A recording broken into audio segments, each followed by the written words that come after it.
Hey everybody, Where to Next with Casey Currie, episode 15, talking about King of the Hammers 2020. I'm here with Aaron and with Kyle, and we are going to bring some guests on. Thank you guys for coming and hanging out today. What's happening? No problem. What's going on? Oh, just enjoying the chaos of coronavirus and, man, just getting through these crazy times. But, we wanted to bring it back to King of the Hammers. It's a rough racing week for myself, but at the same time, it was actually pretty epic. I really, really enjoyed that week. The friends, the family, the fans, the sponsors, the partners, all the involvement that goes into that event. We have a total blast with it, and for myself, it's one of the most fun events that I have throughout the year. So totally enjoy it, and I think to get this podcast started, to give Dave Cole a call and to chat more about just King of the Hammers in general before we get into my race week and how it went. So let me give Dave a call.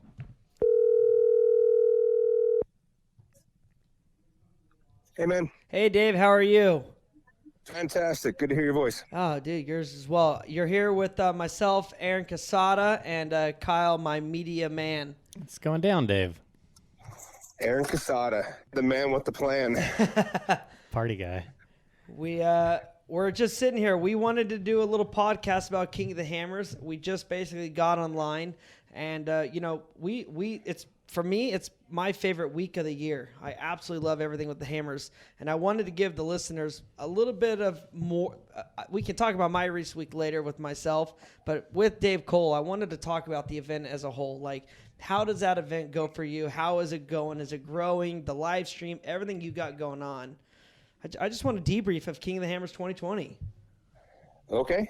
Are we live right now? You want to get going? We are live. Fantastic. Well, I don't know where to start, but I think it was the most successful year. It's really easy to kind of start right off the top. I think the biggest change this year was adding the music, and we got Aaron on the phone right now, and he was right in the center of all that. No way we could have pulled it off without him and his team and everybody that came out. They brought out like studs, and there was, I don't know how many people were putting the music on, like 60 people there. There was a lot. The whole production crew was proper. It was huge. It was well done. So that just changed, I think, the tenor of the event. But in general, we keep trying to kind of smooth out the edges and try to make it better. The live show, I think we finally gelled on that. And we also got some lucky breaks. We worked hard to get more feeds out there, and then you get was it Kyle Chaney, right, that rolled over with the UTV. Oh, that's right. You get that live. You get I think every leader that took the lead in the main race in King of the Hammers, every single person that got in the lead broke. And we got most of them live breaking, like they broke in front of the camera. So it was pretty crazy. Good course. I just had it's kind of ironic we're doing this. I just had my debrief yesterday with BLM. We had one DUI. Wow. That's pretty awesome. Pretty cool. That is awesome.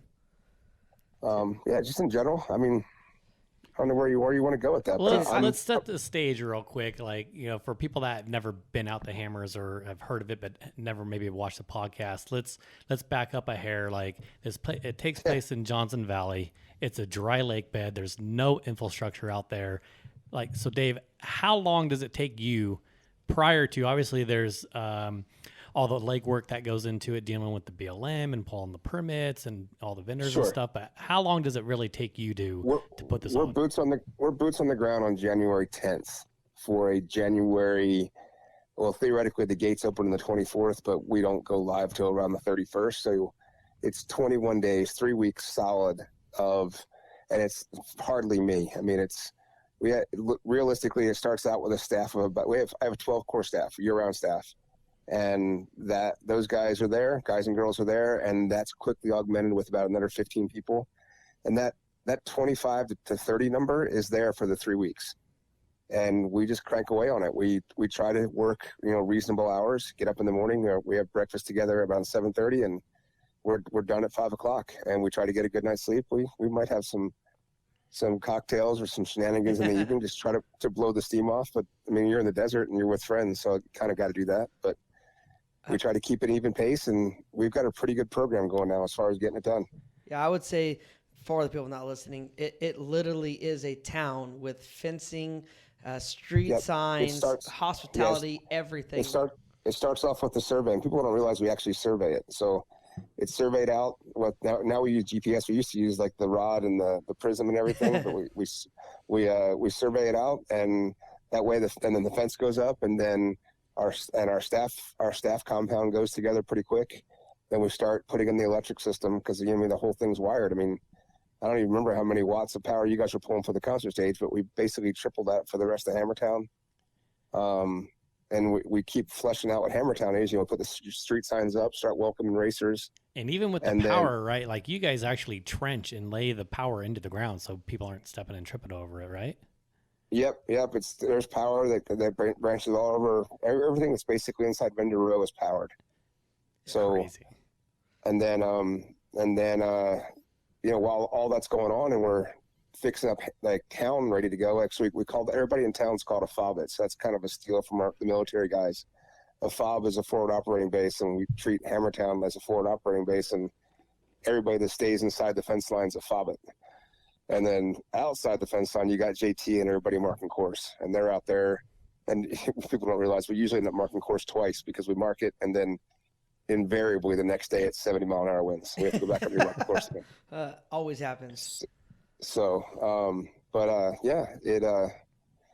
get a course ready, get a town ready, get the front gate ready now, and just kind of go open for business. And I will say for your live stream, I only went 20 miles because that's just how I like to roll. But your live stream, I watched. Wear and tear of the car, dude. I swear, I did watch your live stream when I was leaving. I was so mad I didn't even go back to my pit. I literally got in my motorhome and just left.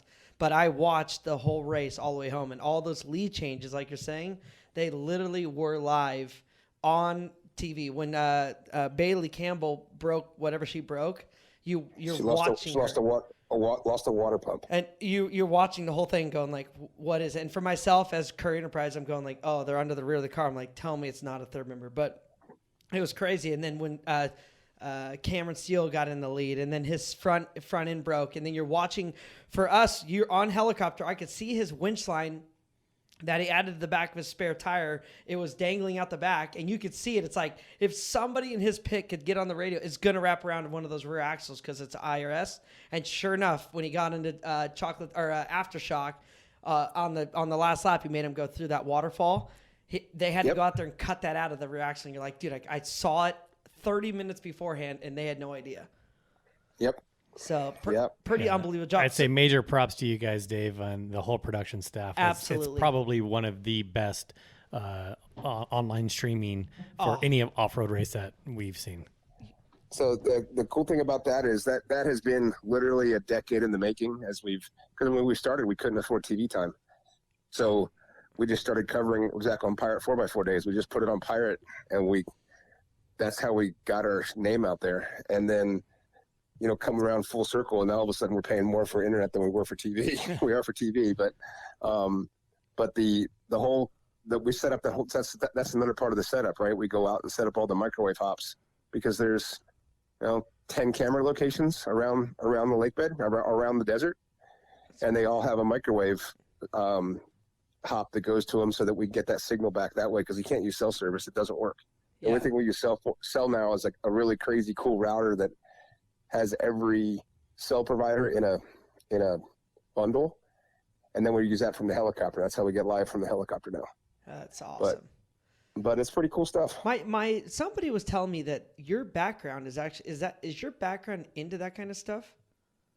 Well, it's kind of weird. I worked for GE and GM back in the day, business stuff. So I did a lot of operations and business management, and then when I tried to start my own business, and it didn't work out. So I took a job with the railroad, just literally digging ditches and doing microwave towers, because climbing towers and stuff, believe it or not, I climb towers. And you have to pay the bills. And that was exactly when King of the Hammers was starting. I was working for the railroad, probably making $30,000 a year, $25,000 a year, somewhere in there, not good wages. So now but it was paying the bills, and kept my family afloat. So yeah, that's rad. That's cool. That's where you came from. So yeah, but so that was how I learned microwave, and that's when we started doing the live show stuff. It's like, oh, we have to get that signal from here to there. How are we going to do it? Well, we're using microwave. It's simple. Yeah. I know how to do it. So we set up the first dishes and it worked out. Yeah, it's awesome. No, the live stream is untouchable. So I massive kudos on that for and for myself who races UTV and attempted trophy truck and then the Ultra 4 race. Dude, it was awesome. Everybody saw everything. So no, I love it. So now I want to talk about the course. You don't do you never let it leak. Somehow it never gets out. No one knows where they're going. You make a ton of stress for everybody because they have no idea the race course, which is perfect because I agree that it's the best thing for the race. But how do you do it? Your whole goal, I mean, for the Hammers is that we really have no idea what we're doing until we show up on the lake bed. Yeah, I mean, that was from back in the day because we had people come from all over the country and all over the world.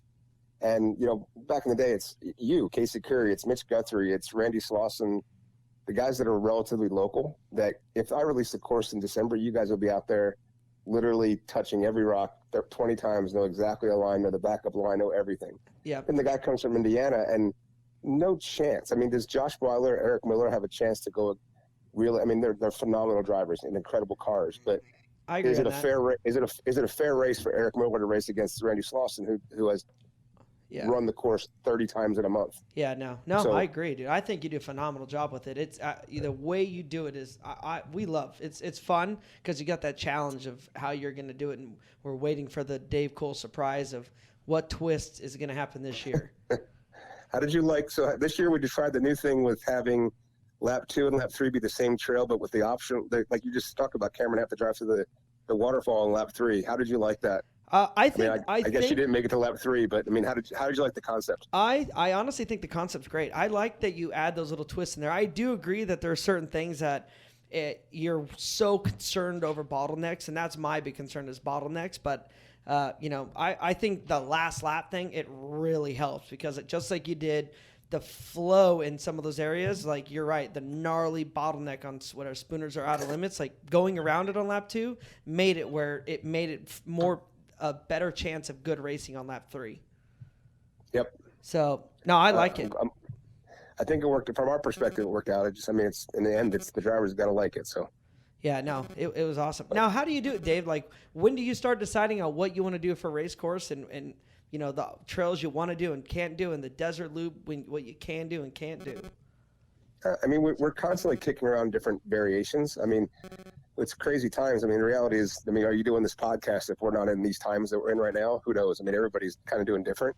I've been fortunate. I've got a place out there, so I've been at the Hammers, and I've been looking around now. So I found I've got a new spectator area. It's going to be awesome. It's just poking around, and I've been wheeling at the Hammers since the late '90s. So to go out there and kind of look around for the different ways to connect the trails, new trails that haven't been run before. I'm trying to be really, conscious of the fact that I don't want to go race on the trails that are just cut and new, that are kind of like the hardcore for the hardcore guys. Yep. Because they get played out pretty bad. Yeah. And it's just, there's some trails out there that are really cool and would be awesome to race on, but they wouldn't be the same after we did. So I just stay away from them. Yeah. But well, it's funny because this year, like Chocolate Thunder was like an emotional roller coaster. Pre-running, no problem. UTV race, you can't get up the top without a winch. The 4,500 class, the stock day or mod day, it was so easy you could almost do it in two-wheel drive. And then the Ultra 4 race, it was almost impossible to get up and around. Dude, no. That's because your son there's Bailey a bunch of trail took the mechanics best out line. there. What's that? Your son Bailey took the best line I've ever seen up it. Like, didn't stop, not one bit. Like, did this gnarly climb up like through the sand section and like just past all the rocks. And I was like, okay, that's how you do it. Yeah, that kid. I don't know. He had a great run, by the way. He did a fantastic job. Yeah, it's coming together for him. I'm really proud of him. I'm proud of.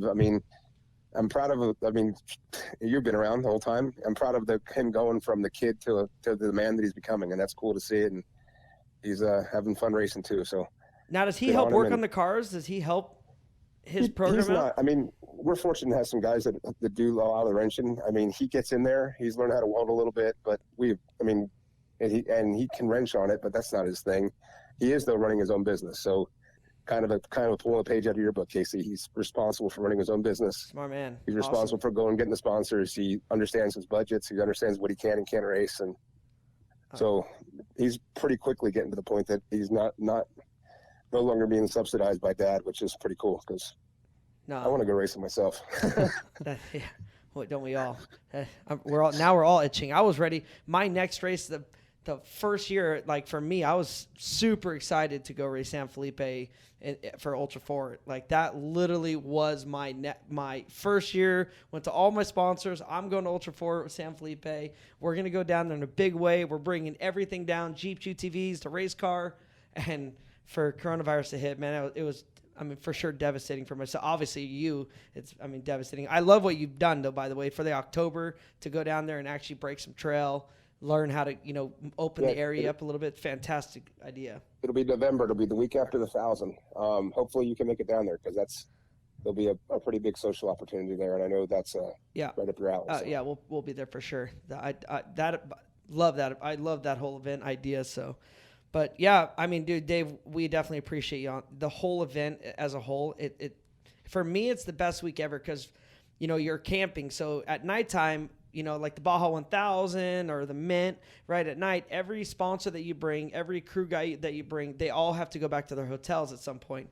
Here, you're all stuck with each other, right? Like for myself, like, you came by our camp one night. We pit with we don't pit, but we camp with like the Menzies, and then you got the McMillans, and everyone's just drinking beers, enjoying the nights all together. There is no separation, and that's like, to me, the best part of the whole week is that we get to actually hang out with all these sponsors and other racers that 99% of the year, we all are on the same path of this is a job, we're racing, and we're going to go do our deal. Here, it's like, no, you're forcing us to all be together and actually hang out and enjoy it.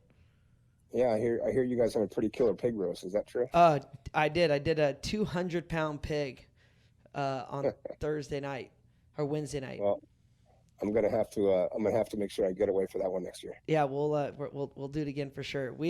I did dueling pianos one night in my pit. Dude, the way you laid out is fantastic. For myself, I utilize my pit as a place for myself, for my racing team, and for my partners to enjoy my race team, just like every other event doesn't allow. I capitalize on the fact that you allow us to actually have a pit that sponsors can come and enjoy the race cars and see the race cars, see the mechanics working on the race cars, and have a drink, have food, and literally be a minute and a half walk to the Jumbotron, to your the swag trailer, and vendor row. So for me, it's a fantastic week for all my partners to come out and actually enjoy not so much business, but man, we all know that most of the people in the industry, they want to be a part of it, drive Can-Ams, go rip Jeeps, and enjoy it. Every single person in our industry is striving very hard to never have a real job. So this is it's cool, and I'm glad you have capitalized on it more than most, and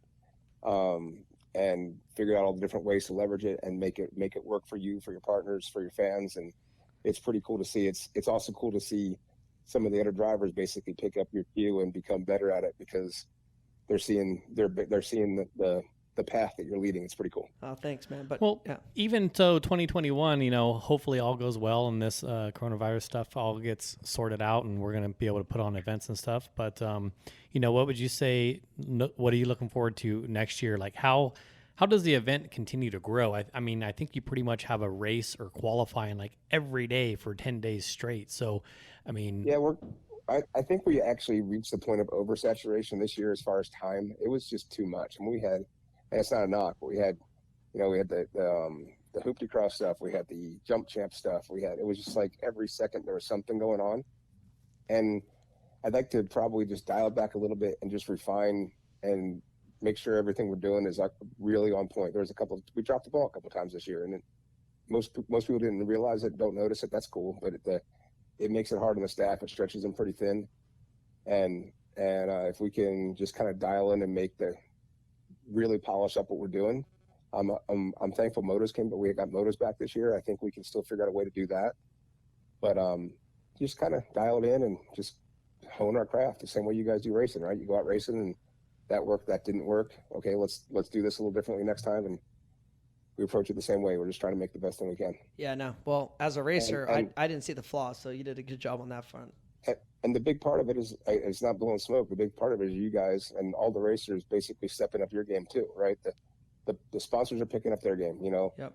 Monster's been out with us for, well, I don't know, Aaron, how long it's been, but I think it's been at least 6 years. You guys have been with us now, Something like that. and going from just, hey, so we brought out some cans of Monster to, hey, now we are completely integrated to this. And it's not just you guys. There's, Optimus stepping up their game, Nitto steps up their game. Ford huge, Can-Am huge, having all the OEMs out there with the UTVs just doing arrive and drives. Oh yeah, that's killer, by the way. It's pretty cool. So, yeah, I don't know, man. I think we got some pretty cool ideas on how to get the drivers more engaged into the media, and I think that's where we start focusing on is how we present this content year round. I think that is the bigger deal. I mean, the reality is we do really good for a week, and then we have some cool races for a year, and then we come back to a really big event again. So I think we actually have an opportunity outside of just Johnson Valley to, basically polish up our game and make better events year round. So that's our focus right now. That's awesome. What did you estimate how many people came out this year? Realistically, 60.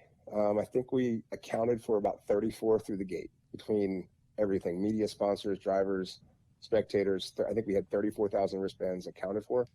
Wow. And you basically double that because people just drive around, which is what happens. It's cool. Yeah, But- I thought it was awesome. That's always like one of my favorite trips of the year is Hammers. Agree. Right. I literally Right on. spent 17 days in the desert to come home to spend 11 more. And the whole time we were at the Hammers, all we talked about was, the whole time I was in the car, every night our stress relief was talking Hammers.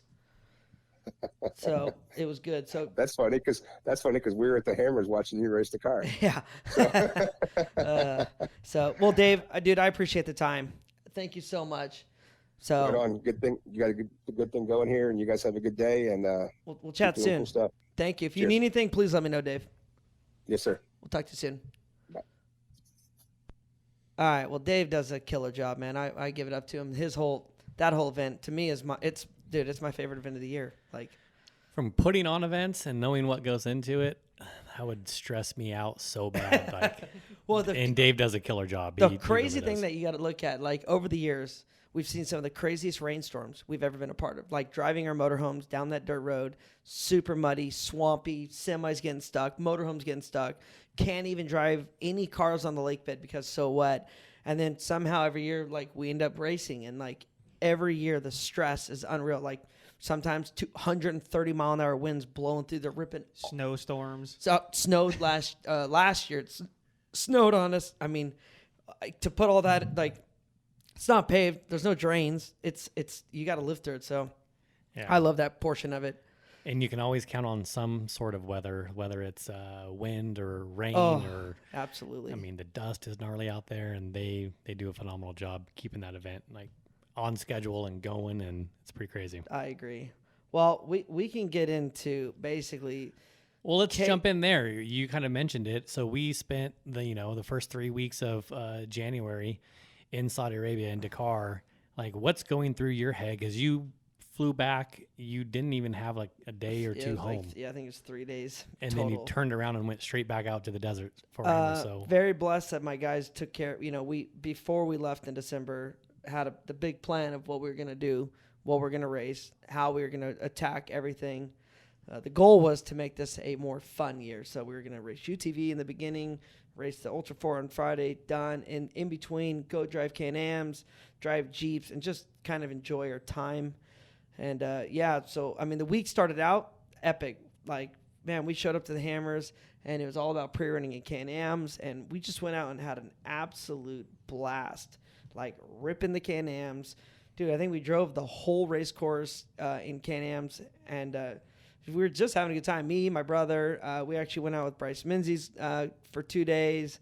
That's the best part. You get the course notes, and you just go and the Can-Ams are so capable. Like, you could drive the entire course like in stock Can-Ams. Like, they got lockers, they got winches, They got all the UHMW protective on the bottom, like everything about it. Dude, arrive and drive and go and have a blast. So those days were fun. Then we got into then it was straight qualifying for UTV, and it went okay for us. Where'd you qualify? I think it's like 20th, no 15th or something. So it was whatever. I don't remember. It was not great, but not I mean I think it was I think it was like 20th 10th row. Yeah, it was 10th row. So whatever. You look at now, that from a strategy standpoint for you, do you want to qualify first and be out front the whole time, or do you want to? No, you just don't want dust. So the first lap, he always puts in the desert, which I agree, and that way it spreads it out. So when you get into the rocks, you're not so bunched up. But I would say, for me, I like racing myself. I think I can set the pace wherever I'm at. I just hate when you're in the dust and you got to push super hard to catch them. So now you're driving faster than them, and then you got to catch them, and then they never, they're obviously better than everybody, so they don't want to pull over for you. So you got to either try not to nerf them or nerf them, which next year I'm putting a big bumper on my car because, dude, no one wanted to move this year. And then, so that all plays into it. So for myself, like, I'll tell you straight up, like, Fox built me brand new shocks for both my Can-Am and my brother's Can-Am. We went out testing, and the shocks are unbelievable. We just did a bunch of spring rate changes over the winter time, and then Mike Kim over there, dude, just did a phenomenal job on the tune. Very, very happy with the car. But I was nervous that under braking that I was going to get the car too low, and we were going to damage the front end of the car in qualifying. So I raised the cars like 2 inches higher than I normally run it. And we went out and qualifying, both my brother and I, like watching video, which sounds like we're doing way too much. But when I watched some video, the cars were basically too tall. So in the first turn, the cars were leaning, which means we're off the gas. Then we were going down the straightaways. The cars were too tall.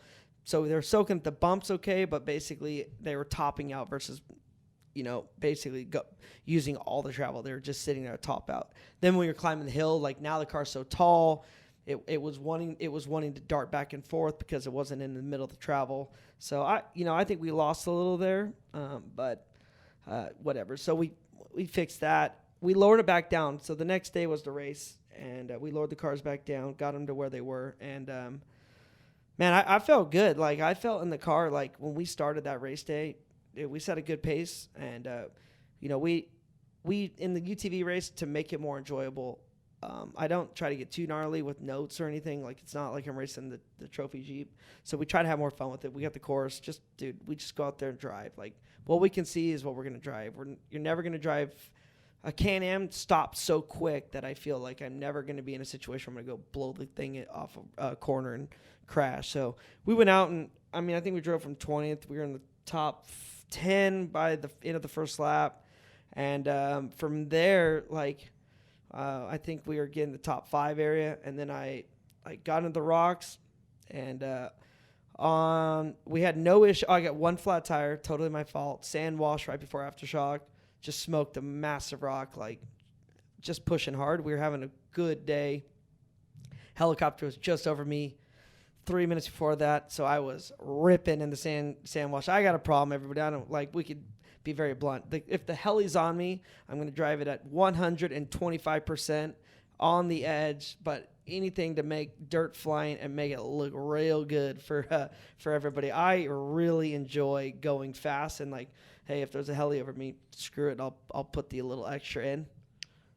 Need a little extra attention, do you? Yeah, I've noticed that. I just love those times. We'll be in the car, whether it's Baja or whatever, and all of a sudden, dang, he's picking up the pace. What the heck? And then, yeah, sure enough, there's a heli or a camera or someone pointing a camera at him. There's not, for myself, I try to strategize. We don't ever really, because of the race we do and, we're the position we are, I don't push it 100% the whole day. It's just not my MO for what I do and the strategy I always play. But that it is what it is. Well, sure, I go out there and push hard. That's my jam, dude. Freaking running it. But so for the race, I got one flat. Everything else was going good. And then I got myself into outer limits. And when I got into outer limits, there was not outer limits, wrecking ball. At wrecking ball, at the top of wrecking ball, there's a waterfall and there's a bypass. And the bypass is getting super chewed up. Well, I was super nervous about that waterfall and the bypass. I was like, This is where we practice. This is where we practice. I lost sleep over tonight. I have certain things, like I don't like sledgehammer, shitty past experience with that. And then I hate, I just don't like the waterfall. Wrecking ball, back door, the drop always gets me every time. But yeah, obviously race day, like I'll do anything because helmet on, drive like an idiot, whatever. People in my way, drive over them, even though it's not my MO. I don't like doing that. But I want to win at the same time. So wrecking ball, I'm looking at the the crazy obstacle, looking at it. And as I'm like 100 feet from it, I hit a rock and flip my car over. And just put it on its side? I put it on its side, but I wedged it. When I hit, it flipped over. And the roll cage, basically a rock went in the front cage, and we couldn't get it back over. It was stuck. So the safety crew was only 200 or 300 feet away, but they're on top of the waterfall.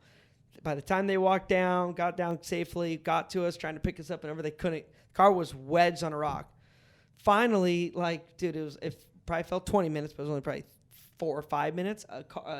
Another UTV came up behind us and like was nice enough to winch us over. And I was like, oh, man, thank you so much. So whatever, we be nice. They get the back over. And sure enough, they go and line themselves up. I'm like, oh, they're lining up wrong. For sure they're going to roll this thing. Drives up the side of the waterfall, boom, rolls it over backwards, sideways. And you left them there, didn't you? No. Old Casey. And so I was like, all right, bye. No. Thanks for the help. I don't Waving do that anymore. I don't do that anymore. I stopped, and then we flipped him back over. Very nicely, got him situated, got him back on the wheels, and then I went up at where I needed to go. He was just on the wrong line, and then got up and around. But rather than that, we had no issues. We finished 7th. I think once I got the flat, and then once I rolled over in outer limits, like that's kind of where the mojo, like, dude, I was probably 20 by the time I flipped and then he flipped. I was like, we probably lost 20 minutes right there. So at that point, I was like, there's no way we're going to win it. We still push hard. Like in the desert section, I was pushing as hard as I could. At that point, like at the last like 25, 30 miles, like it was everything I had. I wanted to see what the car could actually take, and we pushed hard. But yeah, we finished 7th. I think we finished 5th, but I think 2 cars caught up to me on time. So I mean, it was good. We had a What's good been day. your best result so far in the I've second. Second? So yeah, I've never in UTV? yeah. In UTV. Second or third. I just saw the check, and I had a check from back in the day. So I've only finished on the podium there once. I have terrible luck. Every year I go. It's had your number the last couple, for sure. So then that's when it comes. So like, we'll give you the whole. I'm going to give you guys the whole breakdown of Casey Currie and King of the Hammer. So we get through UTV. I'm pumped. We had a good day, dude. The car's not totaled. That's a good day. That car was brand new. We bare framed it, sandblasted it. I took Dustin Jones S3 Power Sports, gave me like a frame stiffening kit. So we added that, put some S3 arms on it. Rather than that, we don't change anything. Oh, I put a FabWorks cage on it, no stock seats, some aftermarket seat belts, and we don't even run a fuel cell in it. No fuel cell. We don't just. My thing is that everyone's like, oh, you should build a race car. It's like, man, I love driving my Can-Ams throughout the year. If I turn it into a race car for that one event, I truly think a stock Can-Am can win the event. You just got to have a perfect day. That's obviously hard to do. But I truly think a stock Can-Am can win it. But for me, when we're done racing, like I already have gone out to the desert back in that car, put some new stickers on it, new door on it, and fixed all the lights that I broke when I rolled it. I had to put a new radiator in it because I was getting roosted when I was trying to pass people for a long period of time. I didn't let up, which smoked the radiator. But I put a new radiator in it, and dude, the car is still perfect. Now I have a great car to go drive the rest of the year. So it's pretty crazy that race to Can-Am, finish on the top 10 out of 60, 100. I don't even know, 60 of them or 100 of them. I don't even know. It was the biggest class they had. So out of all that, and I thought it was like 120. And maybe it was over 100. For me, dude, that's still the Can-Am that I go out and enjoy in the desert. Like literally, if somebody wanted to go rip the desert when coronavirus is over, the car that I would go out and drive would be what I race at the Hammer. So that's cool for me. I like that. And then, so anyways, once the Can-Ams were over, we put those all on trailers and took them home. I bring out me. I let myself. I race. My brother races, and we both have pre-runners that we bring out there to drive. And then so we brought all those home, and then we qualified for the Ultra 4 race. And this is where my week took a turn for the worst. For myself, I had a plan. I knew what I wanted to do and how fast I wanted to drive. That I put a little more thought into where I want to go, and pushed hard. And I nailed the beginning. I did okay on the uphill. I think I ran too high tire pressure, but I also think that I didn't drive aggressive as I should have on the uphill. Went down the backside, drove hard in the bumps, and right before the only rock obstacle, I was hauling butt. There was a turn. I apexed wide, and while I was on the brakes, I right at the bottom, right at the base of this little 6-foot waterfall, smashed the brakes on. Car bottomed out, and I hit a rock right in between the A-arms on the skid plate, and it basically shot the car straight up in the air. And when it shot it straight up in the air, it landed with the front tires basically in a soft spot. I gave it every single thing it had. It would not climb it. I ended up having to. I almost rolled it, which I didn't know at the time. Yeah, everybody watching was like, "Oh no, he's going over." That didn't bother me. I threw it in reverse, back up, and then had to reset. So I was super disappointed in myself. I still ended up qualifying like 30th. Yeah, it wasn't bad. Yeah, but to me, I was very frustrated. That heart broke my heart. So and I push hard. So anyways, we finished. Which you had a similar situation in qualifying the year before. No. Was that not the year that you Yes. broke the A-arm? Yes. It was last year? Going down the hill. No, last year I qualified I don't even know. Because One of the years you ripped the front corner No, off. because I already sold the green car. So I already had sold. Oh, that was yeah. 2 years ago. No, you had a good qualifying last year in 2019. Oh yeah, I qualified 6th and made it. I went a half mile, and the Motec top of the line fuel sensor went bad and read no fuel pressure, and I had no way of resetting it. Old. Now I have all Motec. That's problem's fixed. But anyways, so I get through qualifying. I'm bummed. Whatever. Car is absolutely perfect. So at that time, I say, you know what? I think we should race trophy truck. I think it's smart. I was like, they only have like 10 entries and whatever. Like, I just want to drive. I don't think I can beat anybody. I'm not claiming that I'm faster than anybody. I just want to drive. It's an extra 400 miles. Like, I just finished the car. Like, felt that screw it, man. Let's chat about that. Let's dig into that a little bit deeper because we actually have raced the trophy Jeep in the trophy truck class at the Baja 500 2017 or something like that. Yeah. So for you, is it more so just you're curious to see how that thing stacks up against a proper trophy truck? Or? I honestly, for me, it's like it's that testing and development. Like, I feel that I love to go fast, and I like to go figure out how to go faster. And like, if you race with guys that are faster than you, which they are, I'm not tooting any horn here, that there's going to be something that I'm missing, right? And okay, what is it? Is the car too tall? Am I too low? Do I need more power? Do I need more wheel travel? Do I need to run lower air pressure? Like, but if I go out there and just get my ass kicked and go like, okay, why, right? Turn the GoPros on, watch everybody else, put some timers out there and be like, why? The only thing we can do is better ourselves for if I'm going to go race Ultra 4 anywhere, like, it's going to make me better. That's truly, people think that, we just do it for fun. We don't really care. But it's like, no, if we're going to go do it, I want to be the best I can be at it. And like, I love the trophy Jeep. Our original concept when I bought it, completely hacked it apart because the thing was roached. And to me, it had a lot of twerks in it that were wrong. Everything that we did to it, like, I absolutely love enjoying that car. We went out and, dude, it's done phenomenal. We've finished the Baja 1000 and won it 3 times. We've won the Baja 500. We've won the Mint 400. Never raced it at any Ultra 4 races just for the fact of scheduling has never really fit in. This year we're supposed to race San Felipe. and now obviously now that's not gonna happen. But anyways, so Not counting Crandon. I won Crandon. That's right. I forget about that. I won Crandon last year against all the Ultra 4 drivers. So yeah, how did we do the year before?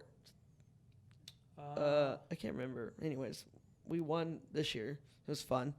That was a good race. But anyway, so I just want to learn. So we went out and dude, the car was it, like seriously breaks my heart. Like I spent a ton of money on this. Like that trophy Jeep has truly the best of everything that we could put in it. I got rad engine in it, badass tranny in it, big trophy truck variant in it.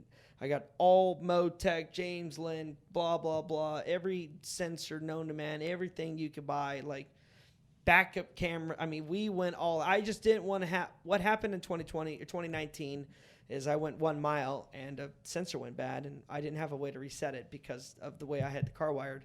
So I was like, all right, I don't want that to be an excuse. That's a terrible excuse. And so we went out and spent the money and now we did everything right. And we went, so the trophy truck race starts. It was a 20-mile qualifying loop, and we're like, all right, Aaron's riding with me. Okay, let's go. We're just going to push hard, have fun. We had no notes. We had very little notes because basically we weren't going to race trophy trucks. So we're like, all right, let's just push, go as hard as we can with how we can see. There's going to be no dust because they're running us 3 minutes apart, and let's go. Go 1 mile, and boom, the transfer case broke out of it. When I hit hard on qualifying, because I hit so hard and under brakes, and we didn't know, we went and drove it 3 or 4 miles at like 40% just to warm it up the day before or after we fixed it or after qualifying. Basically, when I shock loaded the front system. So basically, because it's King of the Hammers, I run an ARB in the front and it's locked up on the coast side and drive side. And I think what I did is I basically put all the load of the transfer case on those 3 teeth, and it basically weakened them. And then one hit and the transfer case broke. Never broke a transfer case before. And it broke 3 teeth, and that was it. Like, obviously we pulled over very calmly. I asked Aaron to get out of the car. I thought the front drive shaft maybe broke, but no matter what, that was it. At first we thought it was a ring and pinion. So I was like, okay, well, we have 30 minutes. We'll start in the back. We can still start in trophy truck last, push ourselves. So we limped it back to the pit, pulled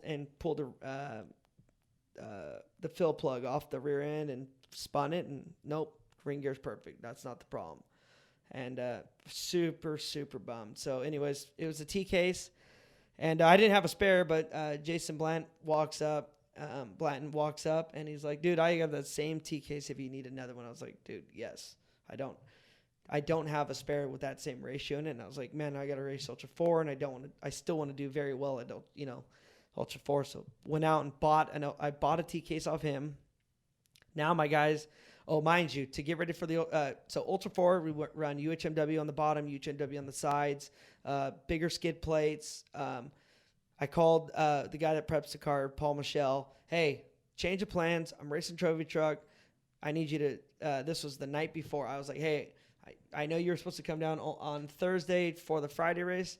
Now I need you here Wednesday, and I need you to bring everything to adapt the trophy Jeep into a trophy truck. Like, I need to bring different. We run all different skid plates. I had some different springs. We changed all that back over. So we changed all that stuff to drive 1 mile. So that was a heartbreak. But at the same time, it's a blessing because that would have just happened in the Ultra 4 race. Yeah, it is. It is, for sure. So there's 2 blessings, and everything happens for a reason. So then, okay, so whatever. Heartbreaker. The guys thrashed. They did a great job. Everyone on my team kicked butt. They got the car fixed. That sucks. Dude, it's heartbreaker. Now the car's dirty.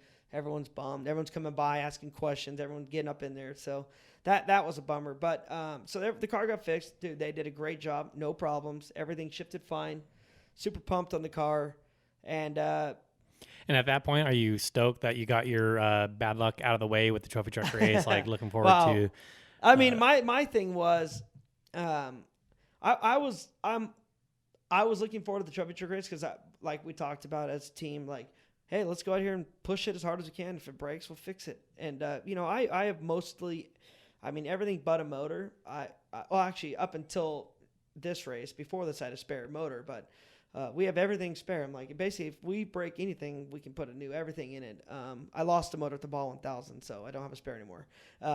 So I was like, pretty much we can fix anything. So whatever, after we fix it, I was like, shit, let's, dude, all right, come Friday, put the visors down, let's go. And sure, that's what we did. So come Friday morning, we had a plan. Let's push hard. Let's get to the dust. You know, we have bad qualifying, but let's send her. And we did. And by the way, I am going to sound like somebody I hate on Instagram, but we went out, we were pushing super hard, and through pit 1, we were either first or second overall on time. And that's driving in literally 80% blinded dust. But yes, I was full send in the desert, going through the bushes, passing where we should never pass, driving in the biggest bumps as fast as I could, going all hell. Car was just working good. It was just working good. Car was freaking on rails, and I felt fantastic. So Fox, once again, this winter, Fox did a complete new setup for me. I'm very sensitive on shocks. Just so everyone knows, Fox does a fantastic job. I'm very, very sensitive. I like the car to work a certain way. I like compression, rebound, spring rate to be a certain way. I like springs one way to make the valving work another.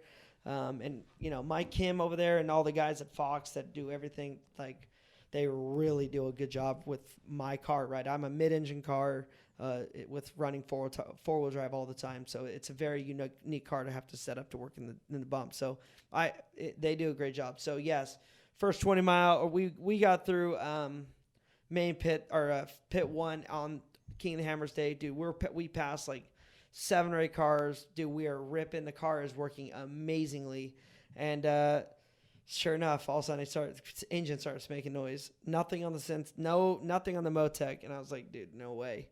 I was like, it's got to be something broken. Like something maybe got missed on the prep, you know what I mean, from the TK swap. Maybe it just came loose. We can just fix it real quick. And we shut it off, and Justin was right with me, and dude, he pulls out, and he's like, dude, it's in the motor. And like, we're like, all right, well, let's pull some spark plug wire. We tried everything. Pull spark plug wire. See if we can get the thing to detonate differently or maybe not. Nothing fire. came up on the dash. No, nothing. Well, what warnings. It ended up being, so we called it, so we shut the car off. And then he went out, looked it all over, and then came back. He's like, dude, it's for sure in the motor. And we tried to start it back up, and it was, at this point, it basically was running, but terribly.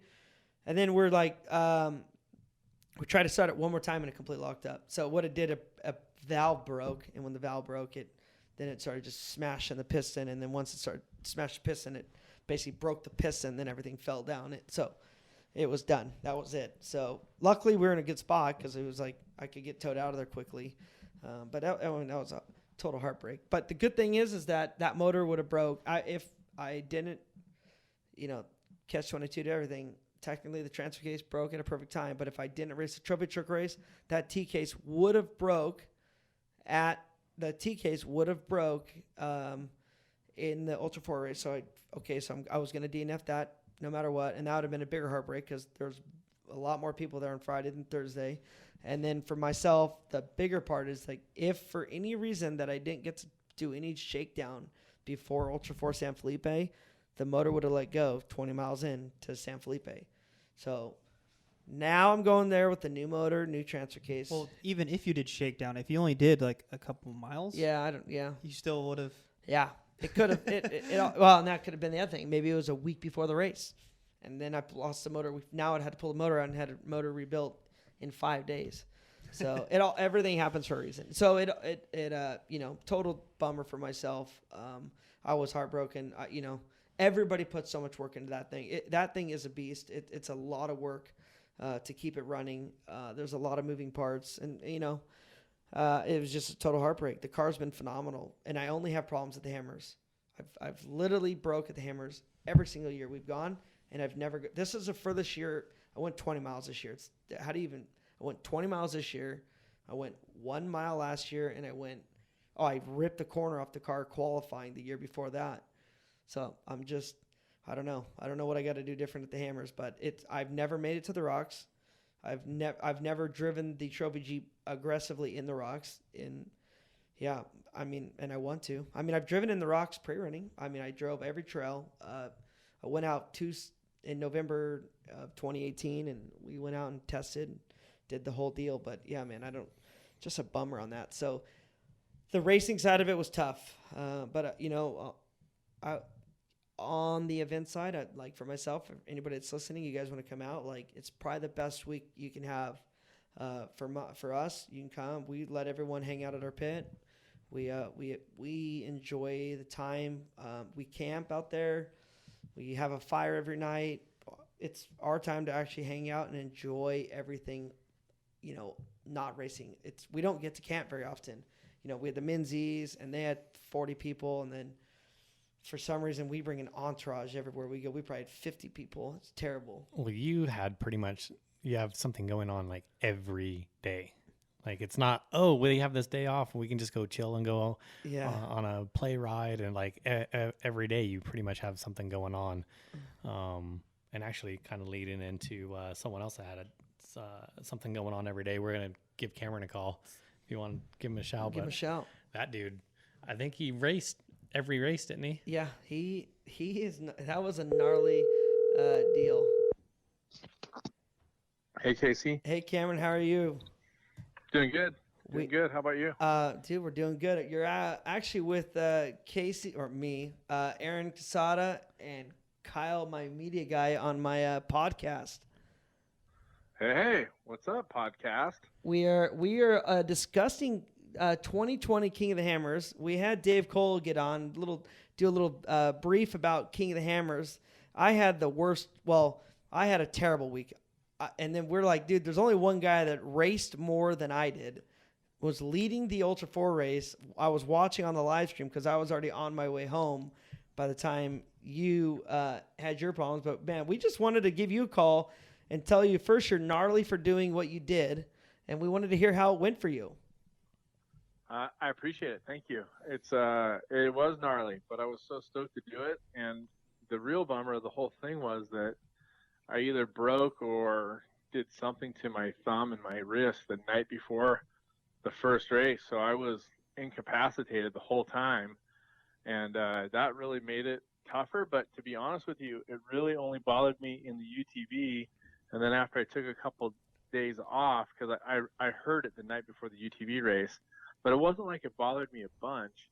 But I was favoring it, so I was having a little bit of a tough time. But once I realized I just had to drive through it, it wasn't as bad. But the bike was really, really tough.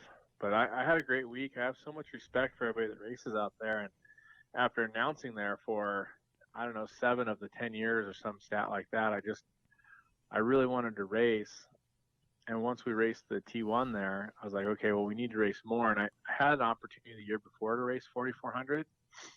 And I didn't do it because I didn't think we had enough training time. But this year I committed to it, and we basically trained after the Ball 1000 straight through to King of the Hammer. So I love it, but we had a crappy week like you, Casey. We didn't finish any race, which is really weird for us. So hold on, Cameron. You've gone and obviously announced it a bunch, but this year was like your first, other than racing the trophy truck last year. This year was like your first year in the rocks racing. I guess that's not totally true because I raced King of the Motos twice previously, and I should say I rode. But the first or second year of King of the Motos, I finished 4th in the non-pro class, so I did complete that race. So I did race in the rocks. And the other stat that I have from rock racing is when Dave really first started getting it going, I think in 2008, he invited myself and Pete Soren out to race, and he provided us teams to race with. So he linked me up with the Lovell brothers, and I was supposed to race Roger's truck, but like I got out there 2 days before, there's nothing to pre-run in. I had no idea what I was doing, and so I just made the decision that I would navigate for Brad and that Roger should race. So I raced half a lap in 2008, I think it was, with Brad, but we had the fuel tank split open and we had to stop. Yikes. I mean, the moto dudes are gnarly. That doesn't even look fun to me. Trying to tackle some of those rock gardens and canyons on a dirt bike. How was the moto race? the moto race was tough. I mean, I was surprised. To be honest with you, I was surprised. I really liked the 3-loop format. I didn't think the first loop would be as tough. Like, maybe I didn't envision 35 miles of pure hell, but that's what it was. And, coming into it, I knew I was going to struggle because of my hand, but it really was accentuated on the qualifying. I got jammed up with some people and ended up on the last line after qualifying. And then, I mean, there was no joke. I don't know if you guys stayed around to watch, but, just the start going up the first hill, I was surprised how well everybody achieved that. But, we're riding single track rocks, and then we're also riding traditional rocks, and it was tough. I mean, I've ridden a lot of dirt bikes in a lot of places, and I think that was the hardest single 16 miles of dirt biking I have ever done.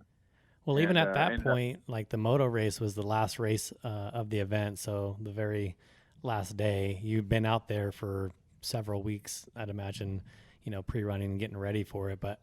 And with all the bad luck that you had throughout the week, I mean, was there at any point that you were just over it and willing to toss the moto race aside? Well, what ended up happening was that, I was really mentally geared up to do this whole thing. And once I got hurt, people started suggesting that I skip races. Like, there was people in my team saying, let's just skip the UTV and the Everyman Challenge. I'm like, man, I'm already, I'm so committed. I want to try. And then that morning of the UTV race, I had a chiropractor like pop my thumb, and it kind of felt like it went back in. So I was like, oh, maybe that was a problem. So I kept doing things. I did not qualify, so I took one full day off from EMC. But I thought about, I could bail on the bikes, but that was my commitment, was to do everything. And it wasn't like I couldn't ride. I just wasn't going to ride well. So I didn't want to not do it. And to be honest with you, like I said, we don't know what the course is. Like, every other race can pre-run, but the bikes have no idea. So I'm like, okay, well, maybe this first loop, although it's 35 miles, has a ton of desert in it, and I can just ride and get at least one finish.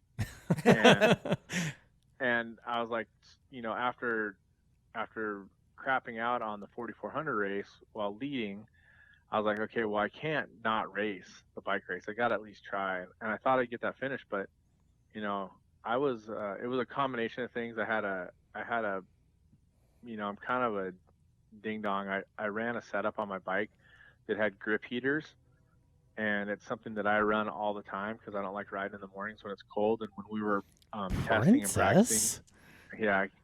and practicing for Hammers, I rode maybe 10 days at Hammers, maybe 8 or 9, 10 days, I'm not sure, but it was freezing. And so I left the grip heaters on my bike, and it ended up killing my battery. There was a problem with the way we aftermarket wired it. Oh. And so not only was I completely dead at mile 16 when we dropped into what is it? And now I'm drawing a blank on the name of the trail, but anyway, we were going up one of the main trails, and it has the double ledge in it, and my bike crapped out at the bottom, and I wasn't strong enough to push my bike through the rocks, so I had to get someone to push my bike with me, and then I could bump start it. And once I got it bump started, I turned around and I went and I tried to do the obstacle, which I did get through the double ledge, and then my bike died again, and I was in the middle of the trail with nowhere to bump start the bike, and I was just like, I'm so over this, and I'm like hurting and I'm hot. And then on top of it, I had a bunch of friends that were right there filming, and they were just like guys that had been on Rip to Cabo with me and stuff. They're just like, I've never seen you look so annihilated. You look terrible. And so I just figured it was probably safer for me to call it at that point.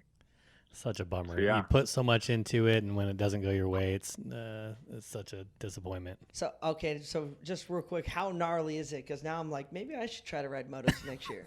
Is it like KTM 300 would be a good bike to ride? I think that a two-stroke's a good bike to ride. I tried a couple different bikes, but I think that the smaller two-stroke is a good bike to ride. It's just sometimes it's hard because it doesn't have the grunt that you want, so it's kind of a give and take. Like when you ride across the desert on one of those smaller two-strokes, it feels really like not planted because we're used to riding the bigger four-strokes. So there's some give and take for it, but you definitely want to be able to ride something that's reliable and that you can get through stuff. I mean, I thought at mile 16, I'm like, damn, I must be going to get easier. And when I rode back to someone else rode with me, another guy failed at the same spot, and we watched each other. The marshal that was there was like, hey, you guys should ride by yourselves. Obviously, I was blowing bubbles, but when I rode back, I waited for my buddy Shane Reed, who I herald as one of the best dirt bikers I know, and it took him 5.5 hours to do that first loop, and it was so gnarly. I don't know. I don't want to suggest that you ride it, but I mean, if you want to test yourself, by all means. I mean, that is a gnarly ass test. The guy that put that course together had no mercy at all. So it was hard the whole time. It never did get easier. I never thought. I mean, there was like little reprieves, like you would ride across the valley to get to another section, and we rode a couple desert sections, but it was pretty serious. I mean, it didn't feel like we got a lot of rest time, so to speak. Like when we started, we went up that side hill. And then we came down and we side hilled around the ledge at Backdoor. Then we went up Resolution.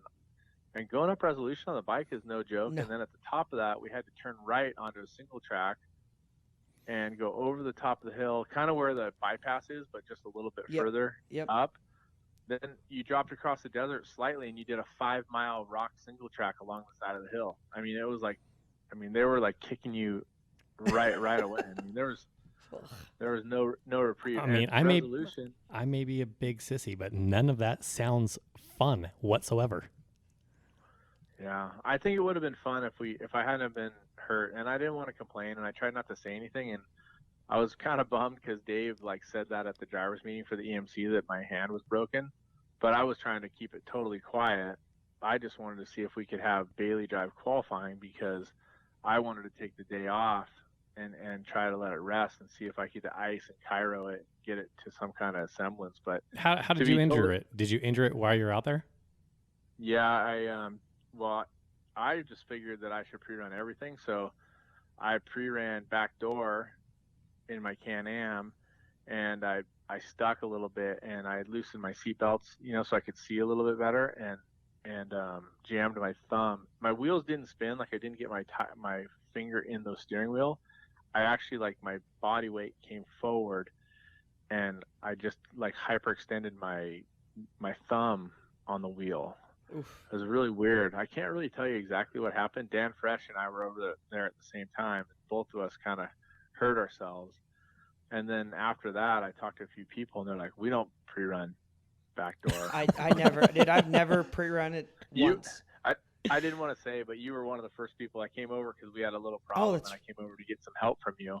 And that was right. I mean, I just happened, and I was trying to figure out what was wrong. And I also didn't tell people that one of my crew guys ended my car before the race, so we had a couple mechanical issues that made it a little bit more difficult for us. But we're newbies, and I'm willing to say that I'm a total kook UTVer, but I have a lot of respect for it, and I want to get better at it. And I think we had a really good chance to race for a top 10 that day. We had a good plan, but we took ourselves out of it by destroying our equipment, earlier in the week. Just to give everyone, for you raced every class. So starting out the week, what in UTV, we obviously know you didn't finish, but what happened so everyone can just kind of know what happened to you on before the race or during the race? during the UTV race. So the UTV race, I started off, I was racing with Sarah and someone else, I can't remember who, and we were just cruising along about mile 7, and there was going down that slot canyon, there was a either or to the left, you went up to the left. Yep.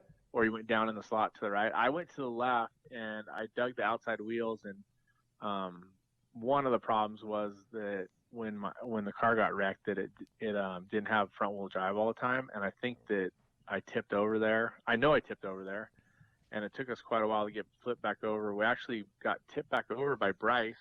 We had another guy try to help us, and then Bryce flipped us over and got going again. And then I again, UTV newbie, I talked to my buddy who races all the time. He's like, yeah, you should get this mile per gallon and blah, blah, blah. So we didn't stop at 1A, and we were going to 1B, and we ran out about 6 miles before. So I jogged it into camp to try to get fuel to carry back out there. And Wayne stayed and he had a hurt foot already, so he ended up getting rope towed into the pit. So I jogged and walked it for quite a ways, and he passed me on the last little hill coming in. I'm like, I'm not getting in the car. I'm finishing what I started. So I walked into. So you also ran a 5K that day. Yeah, it was pretty good. It was so funny because I had cell phone in and out, and one of my crew guys was out there, and at 1B or somewhere nearby, and he's like, I see you. Do you see me? I'm like, I was looking in the desert, and I'm like, dude, I don't see you. He's like, I can see you walking right there. You can't see me? I'm like, I don't see you. But it was somebody else walking in a black driving suit, so he thought it was me. And so anyway, yeah, I walked and ran. Every time someone came by me, I was jogging. I was trying to jog the whole way, but it was brutal. It was a tough jog, but that's gnarly. So gnarly. so yeah, that happened, and then in the EMC race, Bailey qualified second, so we were front row. We ended up beating the driver off the start, and so we were just in a cruisy pace. And the Trent Fabrication guys gave us a great car, but and Terry Madden rode with me. We were having a great time. We got to Cougar Buttes, and we had all our lines chosen and ready to go. And I guess unknown to me, there's like this little spot on the lower link. If you hit it exactly right, it'll flare the lower link. So I just assumed like we were just driving over and like slowly dropping down stuff, and I guess we landed on a rock exactly right, and it flared the lower link and pulled it apart, and that ended our race. So we were sitting there, donkey patrol, and isn't it the worst when you're that early on and everybody's behind you? Yeah, yes, and it was, we were able to help people through there, and Terry was super helpful with people, and it was a cool experience, but I did feel like we were plugging up the trail. Luckily, there was multiple lines there, and I did get to learn some lines there, and I was able to use them in the 4,400 race because I got to walk a lot of Cougar Buttes that day and watch what was going on. I do enjoy that part of off-road, the camaraderie and, helping others. Like when you're down, Casey didn't really mention that. When you broke, who was the dude you gave some of your brake fluid to? Oh, I don't know, but yeah, it's random. He actually hit me up today looking to buy parts. But no, from an off-road standpoint, like it's cool that, people take care of other racers and, tow them or, give them spare parts or water, whatever. It's a pretty cool family atmosphere there. Well, with being so desolate, we've always had to count on each other. Even if you're there to beat the guy, it's you're still have the camaraderie of saving someone or, coming to their rescue. And that was one thing that Buddy Rice said when he came and raced. He won the Indy 500, I think, in 2005. He came to race the 1,000 with us that year. And we went down to pre-run, and we were going to camp in Trinidad with some people, and we pull into the camp, and we're there. There's a bunch of motorhomes, and he's like, an hour later, he's like, "Hey, we're racing against all these people." I'm like, "Yeah." He's like, "And we're hanging out with them." I'm like, "Yeah." He's like, "No." I know they're friends in the paddock and the IndyCar and stuff like that, but he was surprised with how tight everybody was and how hard we worked together. That's awesome. To make it work. Yeah, it was cool. It was a great experience. It was fun. Racing with buddies. Sidebar, I ended up navigating with them in the last section. We didn't have a great day, but the farmers flooded the fields at Ojos Negros, and it was like 18 degrees out, and it was very cold. Anyway, next story. But so last one, dude. So what I saw, because I watched you on live stream, you were actually leading. That's funny. I was actually telling Dave Cole, you left main pit, and they put you were in second behind Bailey, and your team put a spare winch rope on your spare tire, and you left main pit. Well, after that, it's super fast all the way around the lake bed, the lake bed by the military base. And you had I'm like, dude, if he had sat phone right now or, sat radio, like he has that winch cable had untwined and was spinning out the back. It's like, dude, IRS car, that thing is going to get wrapped up in the rear IRS at some point. Sure enough, at Aftershock, you had Wayne got out of the car and had to cut it out of there, and it was totally on the live stream. Yeah, it was crazy. You know what's funny about that, and I'll just be totally honest. I mean, we had a pretty cruisy day. Real quick going back, we broke a steering box in the T1 truck. That's what happened to us, and that's why we didn't do good. Oh, there. that's right. You had trophy truck race. Forgot about that race. Yeah. So we lost a gear in the steering box. No, But anyway, wait, actually, real quick, trophy truck race. What happened? Because you weren't at the start line. Yeah. So what happened was we had tested the truck and everything was perfect, and the night before we ran like 35 or 40 miles. Everything was perfect. But the morning of the race, we started up early to warm up, and thankfully it wasn't that cold, so warm up wasn't quite as big of a deal as it was the year before. But we had like a problem with our water line. We had an air pocket, and the car kept spiking in heat, which is really weird for us because we haven't had any problems with it. So, the guys, I was there. I'm like, well, we're an hour and 15 from qualifying. Let's get it sorted out.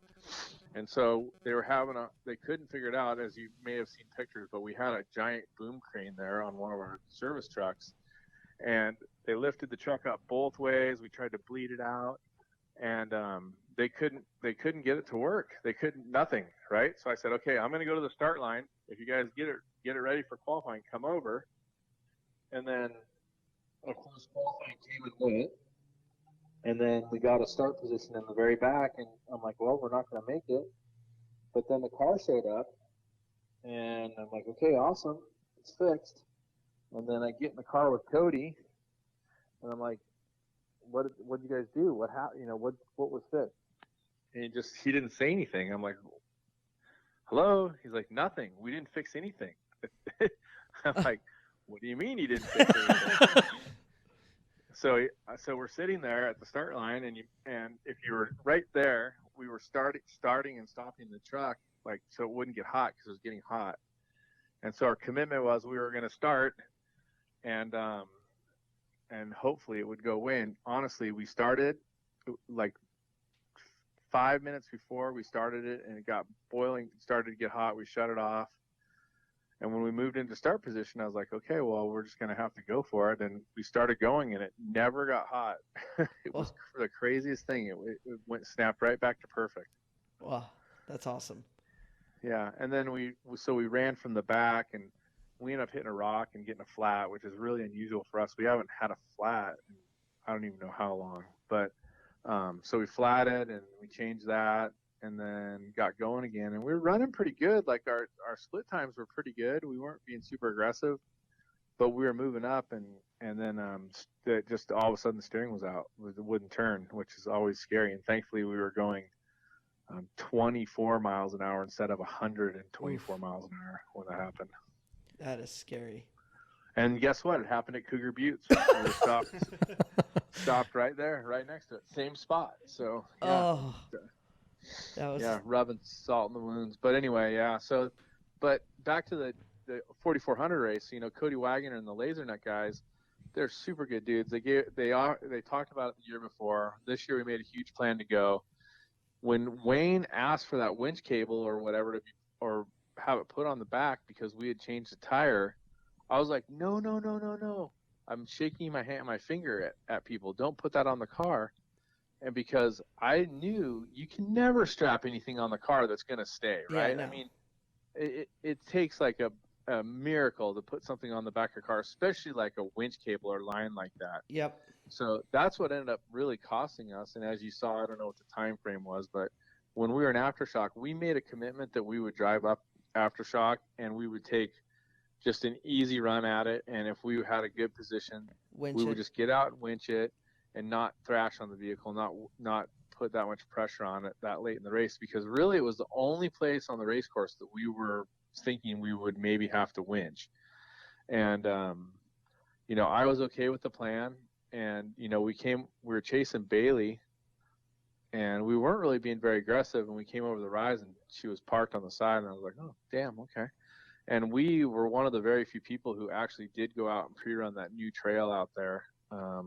Trying to remember what it's called. Oh, yeah, I know you're talking about. Right next to the military base. Yeah. Yep. And it was a great trail, but we walked the whole thing, so we had all the lines and knew exactly what to do. So we were super stoked. and we were just running a good conservative pace, and the car was perfect.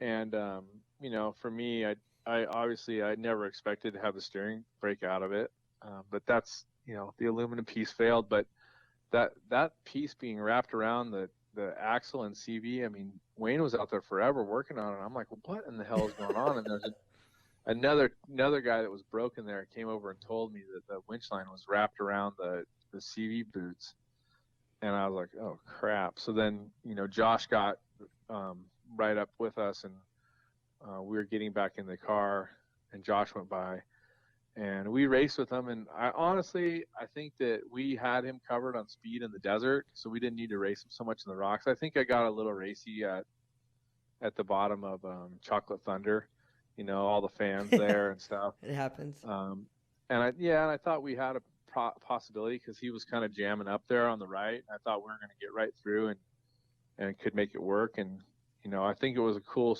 time. I don't think we broke the car there, but the car did break within 1 mile of that spot. But by the looks of it, it looked like it had been pulling apart for, you know, quite some time. There was a lot of wear marks on it, and it just pulled the tie rod out of the swing set. The aluminum opened up, and then we didn't think that we had a spare, and so we called it and went off the track. But there was a spare. I think we could have probably got a spare to us and still finished in the top, you know, 8 or so. Oh yeah. But yeah, what an honor to be a part of that race, and to the Laser Nut guys. I mean, you know what it takes to get there, and Cody and the Laser Nut Racing guys and the Monster guys, Method, BFG, everybody really put a lot into making that happen. And I promised everybody that we weren't going to go there and look like a fool. And I think people thought, oh yeah, trophy truck donkey, you know, whatever. He's just gonna kill the car in the desert section. And we just really loped it and cruised. I mean, I'm trying to remember his name, but you know, Von Gitten's partner, Lauren Healy, he put such an epic pass on us. It was so funny. We were desert racer guys, but we weren't desert racing, you know, so we were kind of cruising along in some dust. We were maybe like 6th or 5th on the road or whatever, first lap. And coming back to where the gate is, or the military base, I was just telling Wayne, I'm like, hey, if we were really like trying, we'd be out right over there on the right side over there, like on the side of this dust and hauling ass and passing this guy. But, you know, we're just cruising. And as I said that, Lauren went by on that line, hauling ass, and passed us. And we had the biggest chuckle inside the car. It was so funny to have someone desert race the desert racer guy. But we had such a commitment to just lope that lap that we weren't in any hurry and weren't aggressive at all. So we were just cruising. How do you enjoy racing the rocks versus, you know, other desert races, Baja or Dement or? What I like about racing the rocks is there's a lot of thinking. So I like rally. I've raced, you know, the Nora Rally isn't really a rally, but the Baja Rally that we done on moto there's a lot of thinking to it.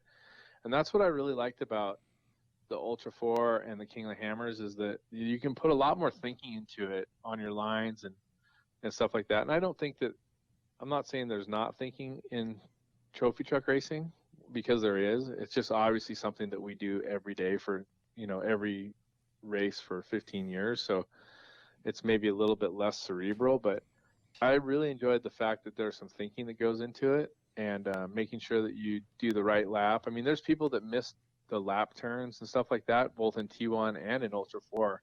I think even just the simplest of having those added like twists to it that you have to It's like the Joker line in Supercross. Yeah, I think it's great. I think that kind of stuff I really like. But I love racing on the rocks because you're not just smashing, right? You can go kind of fast, but you got to think about what you're doing, and you got to have good wheel placement. And, you know, that's why so many things break, because people try to go fast, and going fast with your wheels turned and having obstacles that are going to, you know, bend things. It's really kind of a cool dichotomy of how to race. It's different, so I really enjoy it. I really like it, and I'm fully committed to going back. And are you gonna go back? Yeah, I'm fully committed to. Cody and the Laser Nut guys and Rodney, our prep guy, who did an incredible job, and Wayne. We've all agreed that we'd like to go back and do it again. So they asked me to come back, so we're gonna do it again. I'm in, and as far as the 5 races, if we can round up the vehicles, I really want to do it and finish all 5. But I think that we're competitive enough where we could be top 10 in UTV. I think we can podium in the EMC. I think we can obviously podium in the T1, and I think we've proven that we can podium in the Ultra 4. So I think that we could go up there and race smart for some good top 5s. And then the bike thing, I'd like to finish, but I would like to be in the in contention, but I just don't think it's possible. I'm a little bit older than some of those guys, so just getting to the finish line, I think, should be the goal on that, and that's probably how we'll do it. How many guys we're finished? going back. How many guys finished the moto? I'm sorry, I'm like intrigued. I never once you start talking about it, like obviously I have a history of moto, but how many guys actually finished? Not very many. I don't know what the number was, but it was pretty staggering how few people were coming around. There was less than an hour left in time, and I think there had only been 18 people that had finished the first lap. So if you finished the first lap, you would get a bronze medal. So you were an official finisher. So anybody that finished that first 35-mile lap got a finish. And then to finish the second lap, I think, was silver, and you had to finish the exact same lap plus a couple bonus sections. It's even so it's the same gnarly lap. You had to do it again. Yes. And then the third lap was all gnarly single track right next to the mountain right there where the start is. It goes around the top and the sides and the canyons, and I guess it was just unbelievable. But no one finished. Oh, no one finished. No, as far as I know, I don't think anybody finished the last lap. That's so gnarly. That's what blows my mind with hammers is how many people go and race and how little finish. Well, I think it's a testament. I think that you got to go into it with a different mentality. I don't think that, and I try to explain it to people, and you can tell people in race cars all day long that they need to slow down, but no one wants to listen. And that's that really the magic to us winning and being on the podium in Trophy Truck, starting really in 2015. Well, there's a couple factors, but one of the factors was that we slowed down. We went slower. If you watch the videos of any race section, we are not doing the Robbie Gordon anywhere. We're not like the fastest guy in this section. We're not the guy that does the highest jump. We're not the guy the most sideways. But every time the times come out, we're in the top 5. And that's what it takes is consistency and not smashing on your vehicle. Well, I think just desert racing in general, that's always, comes into play. We'd always joke about it. You see it on social media. Oh, I was winning until this race mile or whatever. It's like off-road racing, you have to be smart. You can't push your stuff 100% the entire time. It's not going to last. So pushing when you can and backing it down, when you need to, and just playing it smart and getting your vehicle to the finish line is, what do they say? To finish first you must finish. Right, and it brings me back to qualifying. We run hard in qualifying, but we try to never abuse our equipment because you just never really know what you did to it. So even if you think you can fix it, I really don't want to crash my equipment and do that to my guys after everybody spent so much time and money and effort to get there, and then destroy the vehicle in qualifying. I don't see it. So as long as we start in the fast group, that's all I really care about. And yeah, we've qualified, second for San Felipe a couple years ago and third for the Mint. We've been in the mix, but I don't think you'll see us winning qualifying anytime soon. That's not something that we're really trying to do, And I think that we could have made a bigger effort at Hammers for qualifying. I think we qualified 16th or 17th or something like that. I don't know. But I thought it was perfect. I thought the race really came to us. Our plan with Mike Kraft doing the engineering and Cody Wagoner working with us, I just think it really came together and came right to us, and no one's fault but our own to fail 26 miles from the finish line. Yeah, that is a bummer. You guys did do a fantastic job, so definitely. Well, I appreciate it. Well, thank you, Cameron. Dude, we appreciate the time and the stories. Like for us, it sucks that we took this long to get on here and do a podcast about hammers, but For me, it's one of my favorite weeks of the year. I'm obviously a rock guy. I love driving Jeeps and Can-Ams, and I really enjoy it. So it's cool having you out there enjoying it as well. Quickly, Cameron, what's next though for you? Like once this quarantine's all up, where are you going? What are you doing? Well, we've because of this, first of all, prayers for everybody impacted, affected, or anybody that's lost a loved one. We've been thinking about them. We've been at our house for 42 days consecutively. We have a 5-month-old, so we're being really careful. Our plan, we've had to cancel Hellride and Rip to Costa Rica. Both were in this time frame. Right now, our plan is to go with Score to the Baja 500 in June or July, whenever it happens. And that's scheduled to be our first race right now. We were supposed to go to Nora as well, but now Nora and Rip to Cabo are right on top of each other in October, so I'm not sure how that's going to work out. But yeah, Baja 500 is next. But I think when they, when everybody's healthy and things are back together, I think my mission is to ride my dirt bike south, because the little known fact is that I came back out of the Baja 1000 and committed fully to King of the Hammers, came out of that with a hurt arm. I have not been to Baja in over 5 months. And that has not happened in my last 20 years or maybe my entire life. And so I'm looking at, if we're not going to Baja until June, it'll be at least 6 months since I've been to Baja. That is a crazy stat for me. I don't know about anybody else, but, we spend 3+ months a year in Baja. And, so I'm going a little. You're missing some tacos right now is what you're saying. Yeah, and I'm missing my friends and people that we see all the time down there. We've been checking in with a lot of people on the peninsula, and everybody seems to be doing good. But yeah, we miss that, not just the camaraderie of the people that live there, but also the camaraderie we get to share. Casey's been on a bunch of trips with us, so he knows, how it is. And, right now, Trail of Missions has a date that we're sticking to, but we'll see what happens. We're supposed to go 3 days after the Baja 500, but again, we're not going anywhere unless everybody in Baja is safe and healthy and that we're making good decisions for everyone. But long answer for a short answer is Baja 500.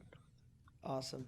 Well, Cameron, keep kicking ass. I'm excited for the trail mission. So obviously one of my favorite trips with my family. So can't wait to see you guys. Hopefully you, the baby, Kay, everyone's safe and staying healthy. And we'll chat soon. All right, I appreciate it. Thanks for having me, guys. Have a great day. Thank you, Later, guys. dude. All right, bye. Well, Cameron's got a great story. Everywhere he goes, he's always got a story. He definitely lives large, that's for sure. Yeah. So 5 races, that's gnarly. They all are. They really. And the crazy thing is, like, dude, we did 3, and it's so much work. It's not even that it's so much. It's just so much time consuming, because there's qualifying for everything. Like, every race has to qualify. So that's the day before. Every single thing, you're busy. You're busy every single day. So it's tough. Well, it would be helpful too, like having a different vehicle for you. Like, you're racing the trophy Jeep in 2 of them, so it's like, yeah, that made it getting worse. it prepped and ready for the next race the following day. Yeah. It's pretty gnarly. But one of the things I want to talk about too is, like, all right, so that's all the racing and stuff, like, as if that's not enough going on during the week. But let's talk about your pit, dude, because your pit, like, is the jam of Hammertown. I mean, for us, like, obviously, throughout the year we brainstorm new ideas. Well, it's year. grown too. So a couple years ago, you had. So you're right. So it started out with like a couple easy ups, and like we would rented like a 20 by 10 tent, so that was big enough for one car to fit in at night, and put UTVs in there. And then it went to 20 by 20, 30 by 30, 40 by 40, and this year was 50 by 60 with a semi catering truck. We bring semi catering truck, M2. We bring a lot. 5 Jeeps, 6 Jeeps, 9 UTVs. Full satellite TV setup. Satellite TV, and then like I think total we had like 18 motorhomes and campers. It was ridiculous. We rent 6 generators. We rent 6 generators. We bring our own satellite TV. We do bring the entourage. I enjoy it. It's the only time of the year that this is where I'm split personality. I really enjoy racing. I love that side of it, but I also really enjoy the time with my friends and like my partners. Like this is the one race that we can drink beer at night and hang out and just enjoy it, and we're all there together, and there's no hotel rooms involved, so you're all gonna hang out until you're going to bed. Well, I'll give it up to you again too, because every night you're out there drinking, having fun, like hosting. I don't drink every night. But well, you're out there I'm hanging out. having a good for time sure. hosting. Again, everyone knew to go to your pit because something was going on there. So, yeah. So this year we smoked a 200-pound pig one night, and then the guys from Currie Enterprises, some of my dad's like employees for 40 years, they cook on the side and used to own a restaurant. And one of the nights we did, it was Tuesday night. Tuesday night we did full Taco Tuesday. They brought out a couple 100 pounds of meat. We actually brought out the whole machine for pork and with the pineapple on top, and they made fresh guacamole, fresh salsa, fresh chips. They did everything, got everything ready. Then we actually cooked it all. It was all fresh raw meat, and they cooked it completely up on the lake bed. Served everybody up, and then I will say that it's Aaron's idea for sure. Having dueling pianos come out to the lake bed, I was like, man, that's a killer idea. Let me get their contact. I ended up hitting them up. They're like, yeah, we'll come and we can do it. We'll do it the second night. Then Fox and KMC and Molly were like, well, anything you guys want to do party-wise, we want to be a part of it. And I was like, all right, well, we're doing a dueling pianos and Taco Tuesday on the lake bed. So Tuesday night we did dueling pianos in the pit. We bring like close to 40 chairs, 20 tables, and we jammed it out. A bunch of Makita hooked us up this year, so we had a bunch of Makita lights lighting the night, and it's pretty unbelievable. I mean, the year before it too, you flew down from Canada with fish to do a fish fry. So last year, 2019, in the summertime, I got to go on an invite business trip with Mullet to go fishing in Canada. And ended up hitting it off with one of the fishing tour guides. I was like, dude, it would be awesome to do a fish fry on the lake bed. And he's like, I'll do it. I'll catch you fish. You ship it down and fly me down. I'll do everything else and cook you food. So I was like, he's like, if you fly my wife down, she can help set it all up. And I was like, done. We'll fly you guys in. So I flew them into Palm Springs I think we did. But then they catch the fish and overnight it. Oh yeah. First before it froze, because in Canada the lakes freeze. So in December, they caught 75 pounds of fish, froze it, and then we put it in the freezer, shipped it second week of January. We got it down into my freezer at my house, and then I put it in my RV freezer, or then we brought a freezer. But we ended up, so then we got it to the lake bed, flew them in Palm Springs. They have all their special ingredients they brought from Canada. I had a deep fryer. One of the guys from Mala, he's all about cooking. We set up these deep fryers. They do fish and chips, and we got all these potatoes, cut it into, like slices, and we literally had Canadian fish fry on King of the Hammers lake bed. They cooked 75 pounds of fish, and it was, oh man, the fish they cook and the seasoning they do is phenomenal. I'm not a big fish guy, but they cooked it all. I think we ate almost all of it, and what didn't get ate that night, the next day, my guys pounded through it. But they came down. They've never been into California, and we ended up flying them in and out of Palm Springs. They got to stay in Palm Springs. They enjoyed it. Like, they had an absolute blast. They were fantastic people. And yeah, it was crazy. Yeah, so you had the fish fry last year. You did the pig out this year. Taco Tuesday. We have Alec Balin with the AB Catering feeds us the best food all week. Yeah. I think I gained about 15 pounds that week. You don't lose weight. So we hire a catering company to come out. We basically start him on Saturday and he ends on Saturday. 3 meals a day. We're big into food, man. I enjoy it. It's hospitality for me. I enjoy it with my friends. Obviously, it's still a private camp, and it's for myself and my guest. But as part of this, like, the journey is like having good people around me, and obviously I'm busy. I got a lot going on all the time, and people that don't know, like, I work. I try to work 16 hours every single day of the week. It's my passion. I love it.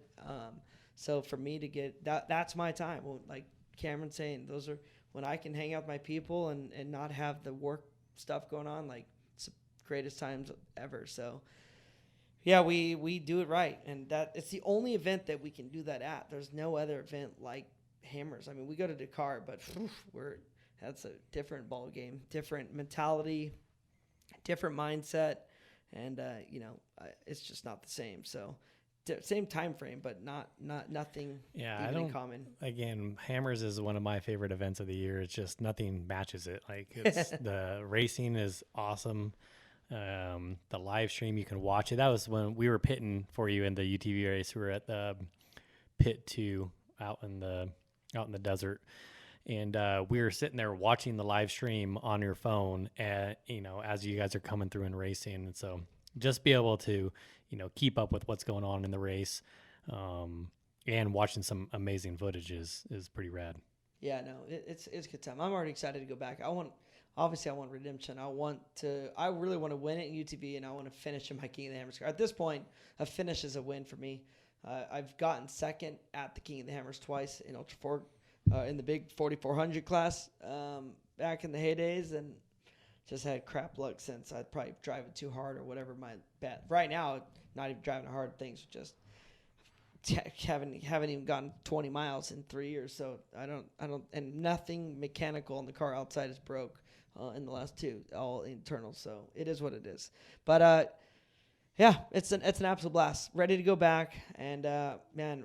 One thing that I want to do more of for 2021, which I want, if anybody ever wants to come out to the Hammers and join in, obviously without watching it on the live stream, without watching it on TV, is going out and doing night rides, driving UTVs, driving Can-Ams, going out and doing, just finding some epic trails that are not going to break anybody's stuff, but some challenges, but going out and doing 20, 30 miles in the Can-Ams, and then even driving Jeeps, like going out at night if it's cold, getting in the Jeeps and finding some, tough obstacles, but nothing that's going to do any gnarly damage. Not, I always call it the hammer trails, but, doing something that's a little bit more moderate and having a blast doing it. I love that stuff, man. So if anybody ever wants to come out, hit us up. I mean, we're going to try to do more of that stuff. I enjoy it. Like, I love showing people around. I like showing new people, like, new things. And if anybody wants to see our race cars, Can-Ams, the trophy Jeep,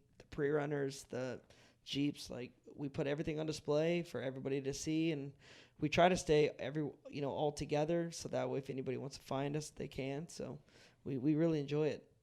So, but yeah, I mean, dude, 2021, man, so it's gonna be around the corner. Redemption. Yeah. Oh yeah, for sure. Well, at this point, let me just finish one, and then we'll talk.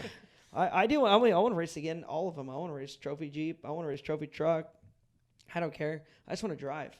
I literally love, and that's another thing that I think people don't realize, that trophy trucks and even Ultra 4 cars don't get many opportunities to drive in the California desert like that. And with that being said, it's a very fast-paced, epic terrain that we never get to drive on, and it's fun out there. The desert is truly amazing. If you guys haven't been to Johnson Valley, go out there, drive UTVs. There's nothing but dirt trails. You can go find some rocks. If you got buggies, you can do all rocks. If you got sand rails or, dual sport car, you can drive desert only. You can go to /X. You can go to, there's 3 or 4 lake beds. The place is phenomenal. You literally can do it all. And yeah, that's what I love about it most. I love that, for me, I love driving fast, and I also love driving those technical areas that you have to think. Like Cameron said, it's all about thinking. It's not so much strategy as more of choosing the right line to not hurt your car. Because yes, you can drive fast in the desert, but if you damage it in the desert so you can't get through the rocks good, you're never gonna win. So, but yeah, for me, dude, I'm ready. So, Kyle and Aaron, thank you guys for coming on. Where to next? Episode 15. We will be back soon.